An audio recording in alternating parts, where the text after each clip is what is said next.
നമസ്കാരം. ഇന്ന് നാം കാണുന്നത് 2025-26 കേന്ദ്ര ബഡ്ജറ്റിൽ കേന്ദ്ര സർക്കാരിന്റെ വരുമാനം വരുന്ന മാർഗമാണ്.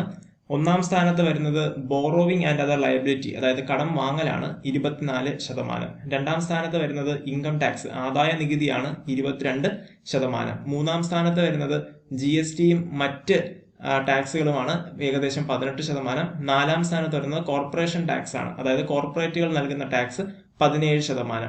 അത് കഴിഞ്ഞിട്ടാണ് മറ്റ് ടാക്സ് ഇതര വരുമാനങ്ങൾ വരുന്നത് 9%. ഇതൊക്കെയാണ് കേന്ദ്ര സർക്കാരിന്റെ പ്രധാന വരുമാന മാർഗം. ഇത് ഉദ്ദേശിക്കുന്നത് 100 രൂപയാണ് കേന്ദ്ര സർക്കാരിന്റെ വരുമാനമെങ്കിൽ 100ന്റെ ഏകദേശം 24 രൂപ എന്ന് പറയുന്നത് കടം വാങ്ങലാണ്. അപ്പൊ ഏറ്റവും വലിയ സർക്കാരിന്റെ മാർഗം ചോദിച്ചു കഴിഞ്ഞാൽ കടം വാങ്ങലാണ്. രണ്ടാം സ്ഥാനത്ത് വരുന്നത് ആദായ നികുതിയുമാണ്. ഇത് PSC പരീക്ഷകളിൽ ഇടക്കാലത്ത് ചോദിക്കാറുള്ള ഒരു ചോദ്യമാണ്, പ്രത്യേകിച്ച് ഡിഗ്രി ലെവൽ എക്സാമിന്.